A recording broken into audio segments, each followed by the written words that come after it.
दोस्तों, जब हमारा संविधान बनाया गया था तो उसका मकसद यही था धर्म जात पात ऊंच नीच के दिखावे से बाहर आए और एक वर्ल्ड क्लास देश बने। लेकिन आप सबके दिमाग में ये बात तो जरूर आया होगा कि इंडिया का पीएम आज तक कोई मुस्लिम क्यों नहीं बना। लेकिन अगर मैं आपको कहूं कि भारत का पहला पीएम एक मुस्लिम हो सकता था, लेकिन महात्मा गांधी की वजह से नहीं बन पाया और पंडित जवाहरलाल नेहरू सरदार वल्लभ भाई पटेल से चुनाव हारने के बावजूद पीएम बने। लेकिन कैसे? तो इन सबका जवाब आपको इस वीडियो में मिलेगा, तो वीडियो को पूरा देखें। हेलो दोस्तों, स्वागत है आप सभी का हमारे यूट्यूब चैनल इन्फो वर्ल्ड में।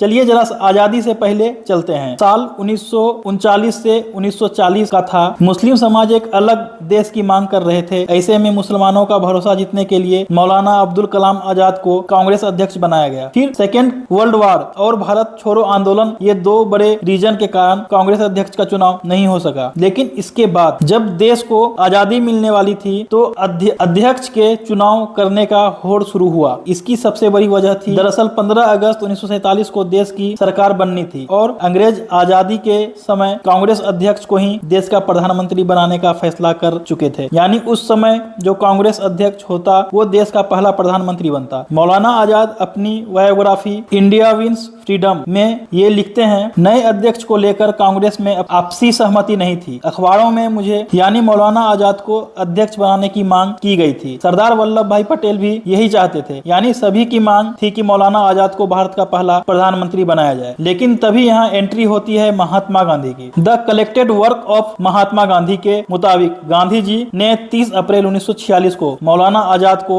एक चिट्ठी लिखी। उसमें लिखा कि मौलाना साहब, आपके बारे में जो अखबारों में लिखा है उसका कोई आधार ही नहीं है। कांग्रेस कमेटी के 1-2 मेंबर्स से जब मुझसे अध्यक्ष के बारे में पूछा गया तो मैंने बता दिया और उनका भी कहना है कि एक ही अध्यक्ष को रिपीट करना ठीक नहीं होगा, क्योंकि जिस तरह का माहौल अभी देश में है तो मैं नहीं चाहता हूं कि कोई मुस्लिम कांग्रेस अध्यक्ष बने। मैं चाहता हूं कि आप खुद ही यह जाकर डिक्लेयर कर दें कि आप कांग्रेस अध्यक्ष नहीं रहना चाहते, क्योंकि अगर मेरी राय पूछी जाए तो मैं जवाहरलाल नेहरू को ही प्रेफरेंस दूंगा। अब इसके बाद मौलाना आजाद ने खुद को अध्यक्ष के रेस से बाहर कर दिया। लेकिन जवाहरलाल नेहरू को गांधी जी के पूरे सपोर्ट के बावजूद ज्यादातर कांग्रेस सदस्य सरदार वल्लभ भाई पटेल को कांग्रेस अध्यक्ष बनाना चाहते थे। इस पद के नॉमिनेशन की आखिरी तारीख 29 अप्रैल 1946 रखी थी। कांग्रेस कमेटी की बैठक में 15 सदस्य में से 12 सदस्य ने सरदार वल्लभ भाई पटेल को नॉमिनेशन के लिए आगे किया। बाकी 3 सदस्य ने किसी का भी नाम आगे नहीं किया। जिसके बाद गांधी जी ने सरदार वल्लभ भाई पटेल से बात कर उन्हें नॉमिनेशन वापस लेने को कहा, जिसके बाद उन्होंने अपना नॉमिनेशन वापस ले लिया था। तो इस प्रकार बिना किसी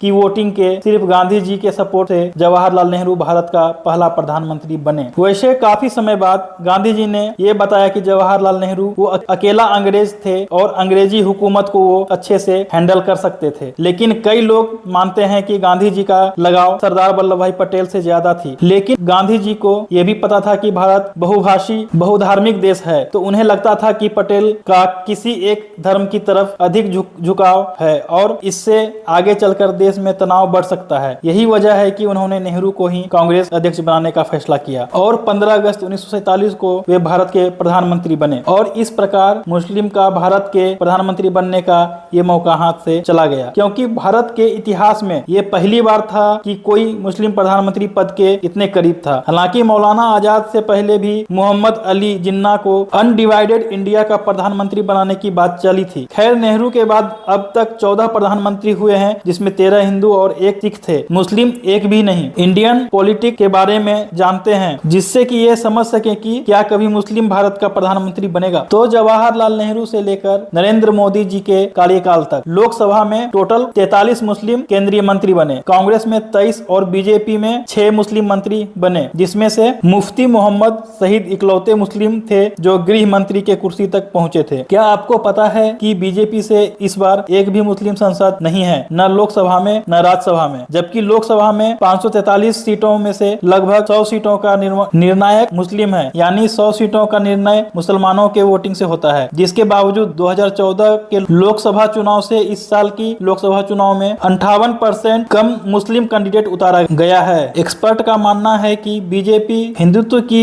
पॉलिटिक्स की वजह से कोई भी पार्टी हिंदू वोट गंवाना नहीं चाहता। हिंदू वोट गंवाने के डर से कांग्रेस भी मुस्लिम उम्मीदवार के टिकट काटे हैं। देश में करीब 4000 विधायक हैं, जिसमें 6% विधायक ही मुस्लिम हैं। देश के सिर्फ 6 राज्यों और एक केंद्र शासित प्रदेश में मुस्लिम मुख्यमंत्री हुए हैं, लेकिन जम्मू कश्मीर को छोड़कर किसी भी राज्य में मुस्लिम सीएम अपना कार्यकाल पूरा नहीं किया है। आज तक कोई भी मुस्लिम आर्मी और नेवी का चीफ नहीं बना है। भारत के संविधान में प्रधानमंत्री के लिए जाति, लिंग, धर्म और प्रांत की कोई संवैधानिक रोक टोक और कोई विशेष प्रावधान नहीं है, लेकिन इसके बावजूद मुस्लिम पीएम नहीं बनने के कुछ मुख्य कारण हैं। नंबर 1, धर्म के आधार पर बंटवारा हुआ था तो मुस्लिम पीएम बनने पर धर्म में अराजकता फैल जाता। नंबर 2, भारत के मुस्लिम हमेशा दूसरे दलों पर भरोसा दिखाते आए हैं। वो हमेशा कांग्रेस और दूसरी पार्टियों को वोट करते आए हैं। उन्होंने कभी मुस्लिम मंत्री की मांग नहीं की है, और अगर किसी ने आवाज उठाया, पार्टी बनाई भी है, तो वह एक ही क्षेत्र में सिमट कर रह गई है। नंबर 3, लोकसभा और राज्यसभा में सरकार बनाने के लिए करीब 30% वोट की जरूरत होती है,